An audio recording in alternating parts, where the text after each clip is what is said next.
অদ্ভুত গেহে গেহে তুমুল হরি কীর্তন রব, বভৌ দেহে দেহে বিপুল পুলকাশ্রু ব্যতিকরঃ, অপি স্নেহে স্নেহে পরম মধুরোৎকর্ষ পদবী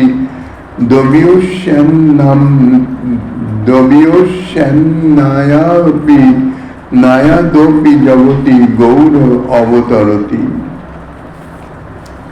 কলিযুগ পাবন অবতার পরম করুণাময় শ্রী শ্রী গৌরাঙ্গ সুন্দরের পরম অন্তরঙ্গ প্রিয় পার্ষদবর্য পূজ্যপাদ শিল প্রবোধানন্দ সরস্বতী পাদ তাহার শ্রী শ্রী চৈতন্যচন্দ্র আমৃতম নামক শ্রী গ্রন্থের 114তম শ্লোকে বলছেন, এ জগতে যখন শ্রী গৌরাঙ্গ অবতরণ করলেন, সকল স্নেহই পরম মধুর উজ্জ্বল ব্রজপ্রেম পদবীতে আরোহণ করে জীবকে অমৃতময় করে দিল। এই ব্রজপ্রেম কিন্তু শ্রুতিও অগোচর ছিল, তাহার ফলে গৃহে গৃহে উঠিল তুমুল সংকীর্তনের রোল, আর দেহে দেহে হইল অশ্রু কম্প পুলকের বিরাট সমারোহ।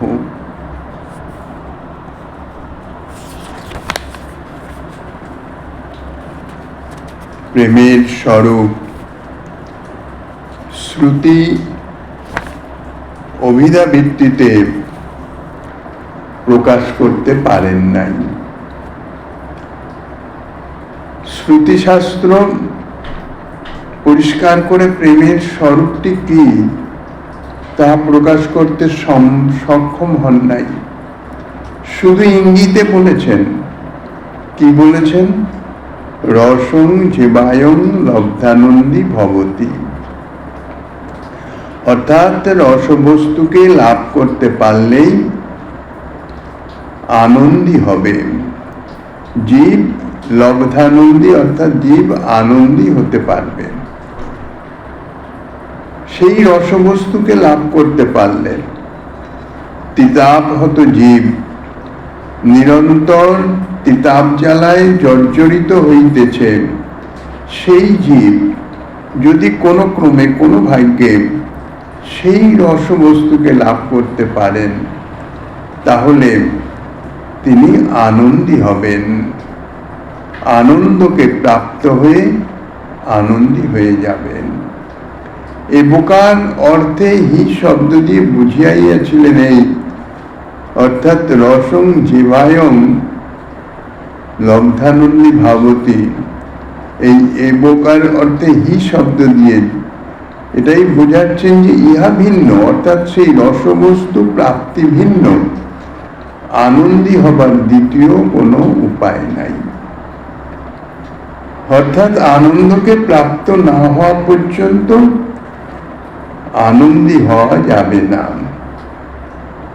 কিন্তু সেই রসবস্তুটি কি, সে সম্বন্ধে শ্রুতিশাস্ত্র কিন্তু কিছু পরিষ্কার করলে বলতে পারেন নাই বা বলেন নাই।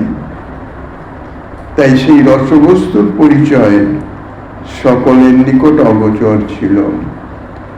শ্রুতির কথা অনুযায়ী লোক জানলেও যে রসবস্তুর প্রাপ্তিতেই আমার যথার্থ সার্থকতা হবে, কেননা যে আনন্দের অনুসন্ধানে নিরন্তর ব্যর্থ খোঁজাখুঁজি করে জীব পরিশ্রান্ত ক্লান্ত হইতেছে, সেই আনন্দকে প্রাপ্ত হলেই আনন্দী হবে। কিন্তু সেই আনন্দটি কি, কোথায়, কিভাবে তাকে প্রাপ্ত হওয়া যায়, এ সম্বন্ধে তো শ্রুতিশাস্ত্র কিছু বললেন না। তাই সে সম্বন্ধে সকল জীবের অগোচর থাকায়, জানতে না পারায়, তাহারা এই মাইক জগতেই সেই অপ্রাকৃত চিন্ময় আনন্দের অনুসন্ধান করে বেড়ায় আর নিরন্তর প্রত্যাঘাত হয়ে যায়, তিতাব জ্বালায় জর্জরিত হয়। সুতরাং তাহাকে লাভ করে আনন্দী হওয়ার প্রশ্ন আর উঠত না। আর এই প্রেম যদি মানবীয় সাধনার দ্বারা অর্থাৎ মানব সাধনার দ্বারা যদি এই প্রেম প্রাপ্ত হতো, অর্থাৎ সাধ্য বস্তু হতো, নির্দিষ্ট সাধনা, সেই সাধনা করলেই আমি প্রেম প্রাপ্ত হব, এরকম যদি কিছু হতো, অর্থাৎ এই প্রেম যদি সাধনার দ্বারা প্রাপ্তির যোগ্য বস্তু হতো, তাহলেও মহর্ষিগণ অন্তত যারা হাজার হাজার লক্ষ লক্ষ বৎসর কঠোর তপশ্চর্যা করেছেন বা করতে পারেন, সামর্থ্য আছেন, সেই সমস্ত মহর্ষিগণ অন্তত একবার এই প্রেম প্রাপ্তির জন্য চেষ্টা করতেন। কিন্তু এই প্রেম প্রাপ্তির নিমিত্ত তো কোনো নির্দিষ্ট সাধনাই নাই, সাধনার দ্বারা প্রাপ্তির যোগ্য নয়। অকৈতব কৃষ্ণ প্রেম সাধ্য কবু নয়। তাহলে এই রস বা প্রেম বস্তুটি একমাত্র স্বজ্ঞাত প্রেম ভক্ত এবং শ্রী ভগবানের কৃপা ভিন্ন মিলিবার নহে। স্বজ্ঞাত প্রেম অর্থাৎ যিনি ভজনের মাধ্যম দিয়ে, ভক্তি সাধনার মাধ্যম দিয়ে, যিনি অনর্থ নিবৃত্তি করে নিষ্ঠা রুচি আসক্তি স্তর অতিক্রম করতে পেরেছেন, তিনি এবং সেই সঙ্গে শ্রী ভগবত কৃপা, নিজের এই সাধন চেষ্টা সাধন করে সেই প্রেম প্রাপ্তির যোগ্যতা লাভের চেষ্টা, আর শ্রী ভগবানের কৃপা, এই দুটি মিলিত হলে তবেই সেই প্রেম প্রাপ্ত হওয়া যায়। তা নইলে এই প্রেম প্রাপ্ত হবার নয়। কিন্তু শ্রীমন মহাপ্রভু আবির্ভূত হয়ে এবার যখন সেই অনর্পিত চরি প্রেম ভক্তি,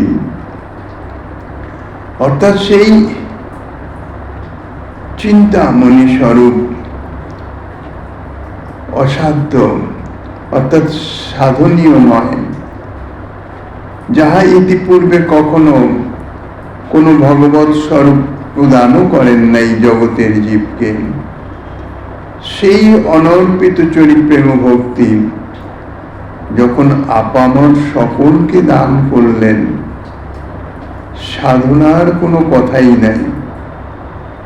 দুটি বস্তু বলেছেন, প্রেম বস্তুটি সগাত প্রেম ভক্ত অর্থাৎ সাধনার দ্বারা প্রেম স্তরে পৌঁছে যাওয়া যে ভক্ত, প্রেমী ভক্ত, এবং সেই সঙ্গে ভগবত কৃপা, এই দুটি ভিন্ন, এই প্রেম প্রাপ্ত হওয়া যায় না। কিন্তু শ্রী গৌরা সুন্দর আবির্ভূত হওয়ার পরে এই প্রথমটি বাদ চলে গেল, অর্থাৎ সাধনার আর কোনো অপেক্ষা রইল না, শুধুমাত্র ভগবত কৃপা। সাধনার কথা তো দূরেই, নিরপরাধী জীব মাত্রেরই দেহেন্দ্রীয় মনে সেই প্রেমরসের অপূর্ব অনির্বচনীয় ভোগ চলতে লাগল। যে সমস্ত জীব নিরপরাধী ছিলেন, কোন রকম সাধনার তো প্রশ্ন নাই, শ্রী গৌরাঙ্গ সুন্দর আবির্ভূত হওয়া মাত্রই তাহাদের দেহেন্দ্রীয় মনে যেন একটা অপ্রাকৃত সেই আনন্দের লহরী স্বতঃস্ফূর্ত ভাবে প্রকাশিত হল। শ্রবণাদি শুদ্ধ চিত্তে করয়ে উদয়, অর্থাৎ সেই প্রেম চিত্ত শুদ্ধ হলে সেই শুদ্ধ চিত্তের স্বপ্রকাশ। তা নিরপরাধী যে সমস্ত জীব ছিলেন, তাহাদের চিত্তে এই প্রেমরস শ্রী গৌরসুন্দরের আবির্ভাবে স্বতঃস্ফূর্ত ভাবে প্রকাশিত হল। এক কি জানি এক অভূতপূর্ব আনন্দের অনুভবে নিরপরাধী জীব যেন ভাসমান হয়ে গেলেন। অনুভব এবং সাত্ত্বিক ভাবের উৎকর্ষে তাহারা পরম শোভা প্রাপ্ত হলেন। হৃদয়ে অনুভব হচ্ছে সেই অপ্রাকৃত প্রেমের অপ্রাকৃত আনন্দের, আর সেই সঙ্গে সঙ্গে তাহার যে বিকার, সাত্ত্বিক বিকার সর্বাঙ্গে প্রকাশিত হইতেছে, তাহাতে তাহারা পরম শোভমান হয়ে গেলেন। তাহাদের অন্তর রসময় শ্রী রাধা মাধবের অবিচল ধ্যানে, ধ্যানের জন্য কোনো চেষ্টা করতে হয় না, স্বতঃস্ফূর্ত ভাবে তাহাদের হৃদয়ে শ্রী রাধা মাধবের যেন স্ফূর্তি প্রাপ্ত হল। সদা সর্বদাই সেই ধ্যানেই মগ্ন, যেমন বিষয়ী জীব সদা সর্বদা বিষয়ের ধ্যানে মগ্ন, জড়জাগতিক বিষয় একটা থেকে একটা এই চিন্তা সদা সর্বদাই তাহার মন জুড়ে থাকে। চেষ্টা করেও ভগবত স্বরূপে, ভগবত চরণে মনকে টেনে আনতে পারে না। যদিও অতি কষ্টে টেনে আনলো, একটু বসালো, কখন যে মন আবার বিষয়ে ফিরে গেছে টেরই পায় না। ঠিক তার বিপরীত অবস্থা হল। শ্রী রাধা মাধবের অবিচল ধ্যান অর্থাৎ অবিচল স্মৃতি তাহার হৃদয়ে জুড়ে অধিষ্ঠিত হল। জড়জাগতিক বিষয়ের দিকে মনকে টেনে নিয়ে গেলেও সেখানে আর মন থাকছে না।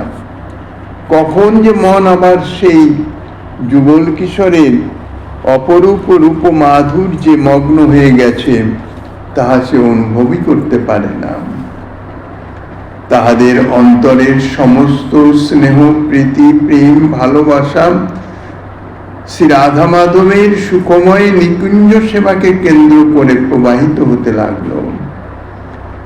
অর্থাৎ তাহাদের অন্তরের যত প্রীতি, যত প্রেম, যত স্নেহ, সমস্ত কিছু যুগল কিশোরের কে সুখী করবার নিমিত্ত সেই সেবায় মগ্ন হয়ে রইল। সকলের দেহেই সাত্ত্বিক বিকার, অশ্রুকম্প, পুলক ইত্যাদি বিপুল সমারোহ। কেন যে হচ্ছে, কিভাবে হচ্ছে, তাহার কোনো কারণ অনুসন্ধানের অপেক্ষাও নাই, অনুসন্ধানের প্রয়োজনও নাই, আর অনুসন্ধান করে জানতেও পারছেন না। গৃহে গৃহে প্রেমোন্মত্ত কণ্ঠে শ্রীহরির সংকীর্তনের তুমুল রব শোনা যাইতে লাগলো। শ্রী গৌরাঙ্গ সুন্দরের আবির্ভাবে শ্রুতি গোপ্য অর্থাৎ শ্রুতিশাস্ত্র যাহা গোপন করে রেখেছিলেন, প্রকাশ করেন নাই, সেই শ্রুতিগোপ্য ব্রজের মধুর প্রেম সকলের অনুভব গোচর হয়ে গেল। সকলের চিত্তে আপনা আপনি প্রকাশিত হল। অকস্মাৎ দেবৈ তদ্ভুবন মোহিত প্লাবিত মভূত মহাপ্রেমাম্বোধে কিমপি রস বন্যাভিরখিলম। অকস্মাৎ চাদৃষ্টাশ্রু শ্রুত চর বিকারৈ রলন অভূত চমৎকার কৃষ্ণে কনক রুচিরাঙ্গে অবতরতি।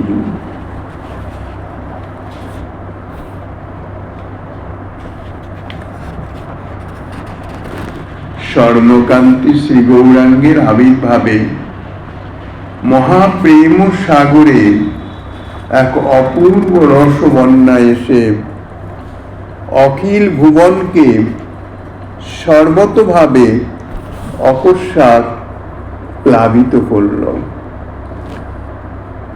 অশ্রুতাদৃষ্ট চর প্রেম বিকারে সহসা জগতের সকল জন অলঙ্কৃত হয়ে চমৎকৃত হয়ে গেল। শ্রী গৌরাঙ্গ প্রেম রসের সাগর উচ্ছলিত করে তাহার বন্যায় ভুবন আপ্লাবিত করেছিলেন। পূজ্যপাদ গ্রন্থকার এইভাবেই শ্রী গৌরাঙ্গ সুন্দরের মহিমা এই শ্লোকে বর্ণনা করিতেছেন। কৃষ্ণ সর্বাকর্ষক সচ্চিদানন্দ স্বয়ং ভগবান। তিনি স্বয়ং এই রাধা প্রেমের মধুরিমা আস্বাদনের অভিলাষে কমল হইতে রুচির যে শ্রী রাধাকান্তি, সেই শ্রী রাধাকান্তি ধারণ করে আবির্ভূত হলেন এই রাধা প্রেমের মধুরিমা আস্বাদনের নিমিত্ত। তখন সেই যে মহাপ্রেম সাগরে যে রসবন্যার আবির্ভাব হবে, তাহাতে তো আশ্চর্যের কিছু নাই। সেই রসবন্যার আবির্ভাবে, কেননা তিনি তো ভুবনে আবির্ভূত হয়েছেন, সেই সঙ্গে সঙ্গে সেই মহাপ্রেম সাগরে বিশাল বন্যা, অর্থাৎ এমন ভাবে উচ্ছলিত হয়ে উঠল যে তাহাতে সকল ভুবন প্লাবিত হয়ে গেল। এই প্রকার অদ্ভুত অদৃষ্টচর ইতিপূর্বে কখনো দেখা যায় নাই। প্রেম সম্বন্ধেই ইতিপূর্বে জানা যায় নাই, তো সেই প্রেমের বিকার, সেই প্রেম, তাহা তো অদৃষ্টচর হবেই। ইতিপূর্বে কেহ কখনো সেই প্রেম সম্বন্ধে জানে নাই, প্রেমের বিকার সম্বন্ধে জানে নাই, দেখে নাই, শোনে নাই। সেই অদ্ভুত প্রেম বিকারে নিখিল ভুবনের জীবকুল সহসা প্রেম মাধুর্যে চমৎকৃত হয়ে গেলেন। এক অদ্ভুত প্রেম বিকার যেন ভূতগ্রস্তের মতন সকলকে গ্রাস করে নিল। সকলে সেই প্রেম বিকারে উন্মত্ত হয়ে গেলেন। গৌর কৃষ্ণের আবির্ভাবে রস মাধুর্যে জগৎ প্লাবিত হয়ে গেল। যজ্ঞাযজ্ঞ, ছোট বড়, ধনী নির্ধন, কোনো কিছুর কোনো বাজ বিচার নাই। যেমন যখন নদীতে বন্যা আসে, দুকুল প্লাবিত করে নিয়ে যায়, সেখানে বৃক্ষলতা, গৃহ ইত্যাদি বা তাহার ছোট বড় আকার ইত্যাদি কোনো কিছুরই যেমন অপেক্ষা রাখে না, সমস্ত কিছুকেই ছোট বড় সব ভাসিয়ে নিয়ে যায়, সেই রকম শ্রী গৌর সুন্দরের আবির্ভাবেও সেই প্রেমরসের অপরূপ মাধুর্যে জগৎবাসীকে প্লাবিত করল, ভাসিয়ে নিয়ে গেল। ভাসিয়ে নিয়ে আর কোথায় যাবে? তাদের দেহের যে ধৈর্য, মনের যে ধৈর্য, মন বুদ্ধি চিত্তের যে ধৈর্য, সেই ধৈর্যটি ভেসে গেল। আর তাহার নমুনা স্বরূপ দেহের সাত্ত্বিক বিকারের আবির্ভাব হল। অশ্রুকম্প, পুলক আদি এমন ভাবে প্রকাশিত হল, যাহা ইতিপূর্বে কেউ কখনো দেখে নাই, শোনে নাই। এক আধজনের যদি হতো, তাহলে মনে করতো এই ব্যাধিগ্রস্ত হয়েছে, বিকার ব্যাধি। কিন্তু সকলেরই যদি অকারণে হঠাৎ একই রকম অবস্থা হয়, তাহলে তো সেটাকে আর বিকারবাদী বলতে পারে না। কেননা সেই যে বিকারের যে অনুভব, যে এক পরমাশ্চর্য, পরম আনন্দ, অননুভূত যে একটা অনুভব, সকলেই অনুভব করিতেছেন। তাই অদ্ভুত প্রেম বিকারে সকলেই পরমাশ্চর্যান্বিত হয়ে গেলেন।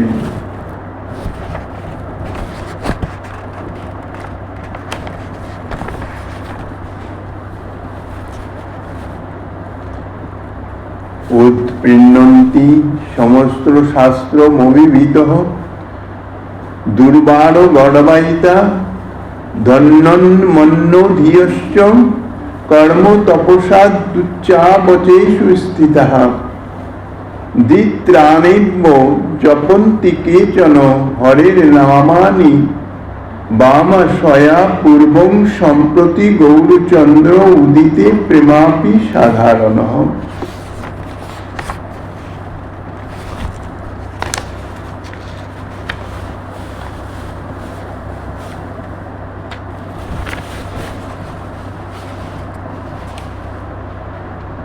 পূর্বকালে পণ্ডিতগণ শাস্ত্রসমূহ অধ্যয়ন করে দুর্বার গর্বযুক্ত হতেন, অভিমানে স্ফীত হয়ে যেতেন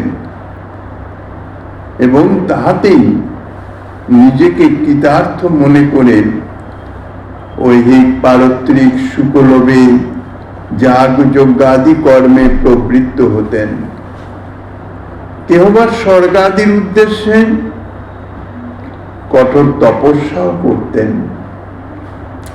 কেহ বা সাংখ্যযোগ প্রভৃতি উচ্চাবচ সাধন পথ অবলম্বন করে অবস্থান করতেন। তাহাদের মধ্যে কোনো কোনো ভাগ্যবান দিবসে মাত্র 2-3 বার শ্রী নাম জপ করতেন। অর্থাৎ তৎকালীন অবস্থা বলছেন, শ্রী হরিনাম জপ বলতে গেলে একেবারে দুর্লভই ছিল। সম্প্রতি শ্রী গৌরসুন্দরের আবির্ভাবে অপরূপ প্রেম সম্পদ সর্বসাধারণের গোচর হয়ে গিয়েছিল। ভগবত প্রেম বস্তুটি ছিল মহামুনিরও পরম দুর্লভ। অর্থাৎ মহা সাধক, মহা তপস্বী, মহাজ্ঞানী, মহাপণ্ডিত যত যত যে কোনো বিষয়ে উৎকর্ষ সম্পন্ন হন না কেন, এই যে ভগবত প্রেম, এই ভগবত প্রেম অর্থাৎ প্রেম বস্তুটি শ্রী ভগবানকে একান্ত আপনার বলে যে অনুভব করা, যে প্রীতি করা, ভালোবাসা, এই প্রেমটি ছিল পরম দুর্লভ। ইহা যে সাধারণ জনে লাভ করতে পারবে এ সর্বদা অসম্ভব ছিল, কেউ ভাবতেও পারতেন না। প্রেম সম্বন্ধেই কারো ধারণা ছিল না, তাহা যে সাধারণ কেউ প্রাপ্ত হতে পারবে এটা তো বলাই বাহুল্য। শ্রী গৌরসুন্দরের আবির্ভাবে কিন্তু সেই অঘটন ঘটে গেল। কেউ ভাবতেই পারে নাই পূর্বে যে এতাদৃশ বন্যার জল যেমন পুষ্করিণী, নালী, ডোবা সমস্ত কিছুকে একাকার করে দেয়, ঠিক সেই রকম এই প্রেম বন্যায় শ্রী গৌরসুন্দরের আবির্ভাবে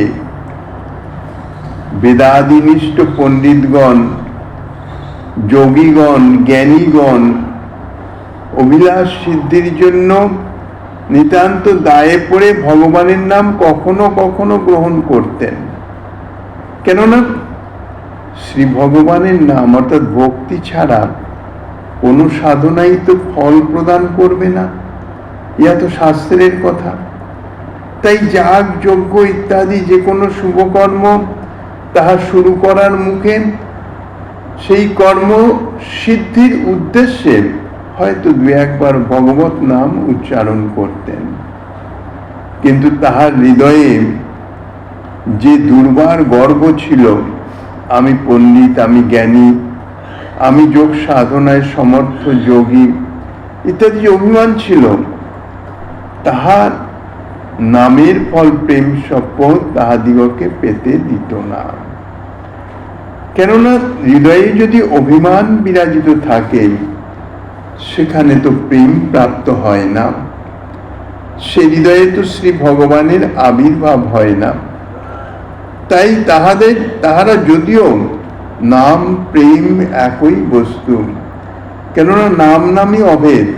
শ্রী ভগবান তিনি নাম গ্রহণ করলে শ্রী ভগবানকেই গ্রহণ করা হলো, হৃদয়ে ধারণ করা হলো, কাজেই তাহাতে প্রেম প্রাপ্ত হওয়া যায়। কিন্তু যে হৃদয়ে অভিমান থাকে, গর্ব থাকে, গর্ভে অভিমানের আভাসও থাকে, সেই হৃদয়ে তো ভগবানের আবির্ভাব হয় না, নামেরও আবির্ভাব হয় না, নাম প্রভুরও আবির্ভাব হয় না। কাজেই তাহারা কখনো কখনো হয়তো নাম উচ্চারণ করতেন, কিন্তু তার যথার্থ নাম গ্রহণ হতো না। যার ফলে নামের যে ফল প্রেম প্রাপ্তি, নামের মুখ্য ফল প্রেম প্রাপ্তি, সমস্ত কিছু বাধা বিঘ্ন নাশ করে তাকে প্রেম পাইয়ে দেয় নাম গ্রহণকারীকে, নাম আশ্রয়ীকে। ইহাই হচ্ছে নামের ফল। কিন্তু তাহারা নাম গ্রহণ করলেও তাহাদের গর্ব অভিমানের জন্যে তাহারা সেই প্রেম সম্পদ প্রাপ্ত হতেন না। তাহারা মনে করতেন আমরা সর্বশাস্ত্র অধ্যয়ন করেছি, আমরা যোগ পারঙ্গমী, আমরা যোগ সাধনে সক্ষম, জ্ঞান সাধন করে আত্মজ্ঞান লাভ করে আমরা জীবনমুক্ত হয়ে গেছি, আমাদের জীবন ধন্য, আমাদের তুল্য জগতে আর কে আছে, আমরাই সর্বোত্তম। এই যে অভিমান, এই অভিমানে তাহাদের হৃদয় পূর্ণ ছিল। ইহাদের মধ্যে কোনো কোনো ভাগ্যবান হয়তো দিনে 2-1 বার হরিনাম জপ করতেন, কিন্তু তাহাদের চিত্তটিও তো শুদ্ধ ছিল না। শুদ্ধ চিত্ত না হলে তো নামের ফল সেই চিত্তে প্রকাশিত হবে না।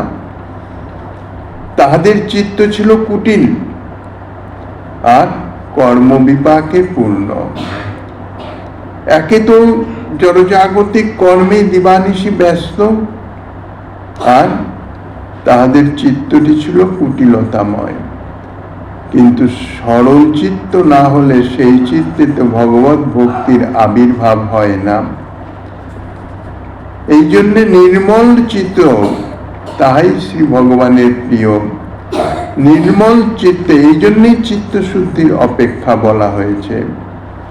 শুদ্ধ নির্মল চিত্ত হলে সেই চিত্তেই শ্রী ভগবত আবির্ভাব হয়, ভগবত নাম প্রেমের আবির্ভাব হয়। তা নইলে চিত্ত যদি কুটিল কর্মবিপাকে থাকে, ভোগাসক্ত থাকে, জড়জাগতিক বিষয়ে নিজের লাভ পূজা প্রতিষ্ঠা মান অভিমান ইত্যাদি সম্বন্ধে যদি চিত্তে আকাঙ্ক্ষা থাকে, ইত্যাদির দিকে যদি দৃষ্টি থাকে, তাহলে নাম গ্রহণ করলেও প্রেম প্রাপ্ত হওয়া যায় না। এই জন্যে সেই সমস্ত জীবের তাহারা 2-1 বার নাম গ্রহণ করলেও তাহাদের প্রেম রস আস্বাদন হতো না। কিন্তু সম্প্রতি শ্রী গৌরসুন্দরের আবির্ভাবে আপামর সকল জনেই সেই অদ্ভুত প্রেমরস আস্বাদনে বিভোর হয়ে গেলেন। অহো, শ্রী গৌরচন্দ্রের কি আশ্চর্য মহিমা! চন্দ্রের সহিত তুলনা দিয়ে জ্ঞাপন করিতেছেন। চন্দ্র যেমন আকাশে উদিত হলে জগতের তমনাশ করে, অন্ধকার দূর করে দেয়, কিন্তু অন্ধকার দূর তো সূর্যদেবও করেন। কিন্তু সূর্যদেবের যে আলোক, তাহা তাপ সৃষ্টি করে, তাপ শান্তি করে না। চন্দ্রের যে কিরণ, যে আলো, তাহা যেমন তমনাশ করে, সেই সঙ্গে সঙ্গে তাপ শান্তি করে, শীতলতা প্রদান করে, জগতের যে ঔষধি কুলকে বর্ধিত করে, অমৃত সিঞ্চন করে। চন্দ্র থেকে অমৃত সিঞ্চিত হয়ে ঔষধি গুল, অর্থাৎ যে গুল্মলতা ইত্যাদি ঔষধি, সেই সমস্ত ঔষধি কুলকে বর্ধিত করে। তেমনি শ্রী গৌরাঙ্গ সুন্দর আবির্ভূত হয়ে কর্মজ্ঞান যোগে অতিশয় আগ্রহরূপ তম ধর্ম, অর্থাৎ কর্মজ্ঞান যোগ ইত্যাদিতে যাহাদের আগ্রহ, যাহাদের আকাঙ্ক্ষা, অর্থাৎ নিজের কিছু প্রাপ্তির যে আকাঙ্ক্ষা, এই ধর্ম আচরণ করে আমি কিছু লাভ করব, সেই সমস্ত ধর্ম, তাহাকে বলছেন তম ধর্ম। কেননা তাহারা জাগতিক কিছু হয়তো লাভ করে, কিন্তু সেই সঙ্গে সঙ্গে সংসার বন্ধনে নিরন্তর আরো আবদ্ধ হয়ে যায়। এই জন্যে বলছেন তম ধর্ম। শ্রী গৌরাঙ্গ সুন্দর আবির্ভূত হয়ে সেই তম ধর্ম নাশ করেছেন এবং প্রেমামৃতে সর্বজনের হৃদয়ে ভাবৌষধি বর্ধন করেছেন। চন্দ্র যেমন ঔষধি কুলকে বর্ধিত করে, তেমনি হৃদয়ের যে ভাব অর্থাৎ ভগবত ভাব, ভগবত প্রেম, সেই ভগবত ভাবরূপ ঔষধিকে বর্ধিত করেছেন। পূর্বে কেহ ছিল শাস্ত্রগর্বে বিভোর, কেহ বা কর্ম তপনিষ্ঠ।